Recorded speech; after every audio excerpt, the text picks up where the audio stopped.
Alleluia, Alleluia, Alleluia. Ito ang sigaw ng sangkalupaan sa muling pagkabuhay na ito ng ating Panginoon. Ito ang istorya ng ating kaligtasan. Sa Misteryo Pascual ay dinaig ng ating Panginoong Hesukristo ang kasalanan at kamatayan. Tunay nga na sa pag-uumpisa natin sa 40 araw ng paghahanda para sa araw na ito, ay talagang nagnilay tayo, nagsuri tayo ng ating sarili at ng ating relasyon sa kapwa, nagsuri tayo ng ating relasyon sa Diyos.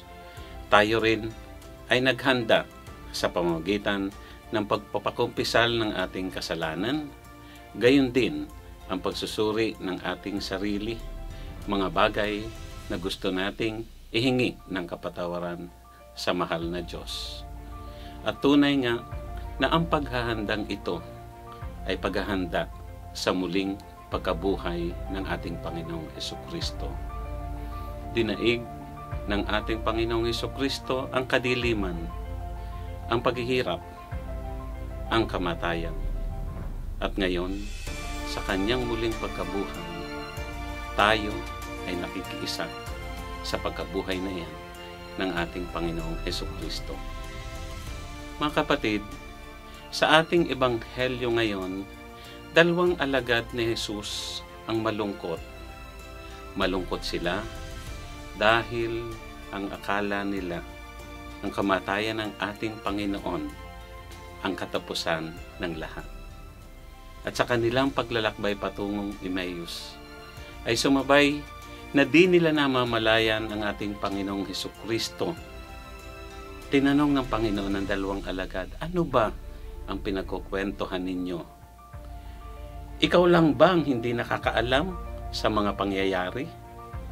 At ang binabanggit ng 2 alagad na ito ay ang sinapit ng inaakala nilang magliligtas sa sambayan ng Israel, subalit ipinako sa krus at namatay. Ang hindi nila namamalayan noong sila ay naglalakbay patungong Emmaus ay ang kasabay pala nila sa paglalakad ay ang ating Panginoong Hesukristo. Tinanong sila ng Panginoon, ano ba ang inyong pinagkukwentuhan? Ikaw na lang ba ang hindi nakakaalam ng nangyari sa Israel? Nang inaasahang magliligtas sa bayang Israel ay ipinako sa krus at namatay. At sa paglalakbay nila na malungkot, magtatakip silim na, inimbitahan ng 2 alagad si Jesus na sumama muna sa kanila at magpalipas ng gabi.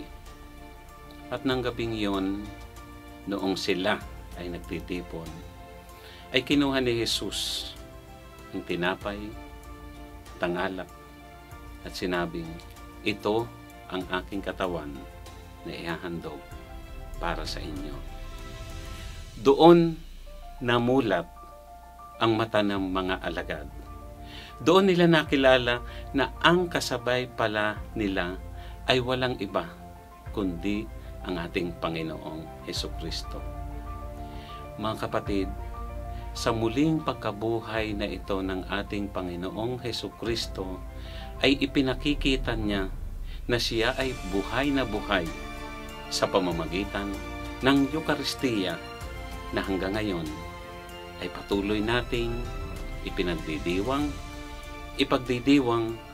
hanggang sa katapusan ng panahon. At mga kapatid, ang hamon sa atin ng muling pagkabuhay ng ating Panginoong Hesukristo ay tayo rin ay maging instrumento ng pagpapahayag ng muling pagkabuhay ng ating Panginoon. Tayo rin, gaya ng ginawa niyang pagbabahagi ng kanyang sarili, ng kanyang katawan at dugo, alang-alang sa pagmamahal sa atin, inaanyayahan din tayo ng ating Panginoon na ibahagi din ang ating sarili sa ating kapwa sa pagmamahal, pagmamalasakit lalong-lalo na doon sa mga taong walang kumakalinga sa kanila. Mga kapatid, tayo bilang mga Kristiyano at naging saksi na rin ngayon sa muling pagkabuhay ng ating Panginoon ay maging instrumento ng pagpapahayag ng buhay sa buong sanlibutan. Na kailanman ay huwag nating hayaang tayo ay magapi ng kadiliman, tayo ay magapi ng kahirapan, tayo ay magapi ng kamatayan. Ang lagi nating ipapahayag ay ang ipinahayag ni Kristo, ang liwanag, kaginhawahan ng buhay, at muling pagkabuhay. Ito ang ating magiging papel ngayon. Mga kapatid, sa muli, maging muling pagkabuhay tayo sa ating kapwa. At ang akin pong ipinaabot sa inyo ay isang makabuluhan at maligayang muling pagkabuhay ng ating Panginoong Hesukristo. Alleluia! Alleluia!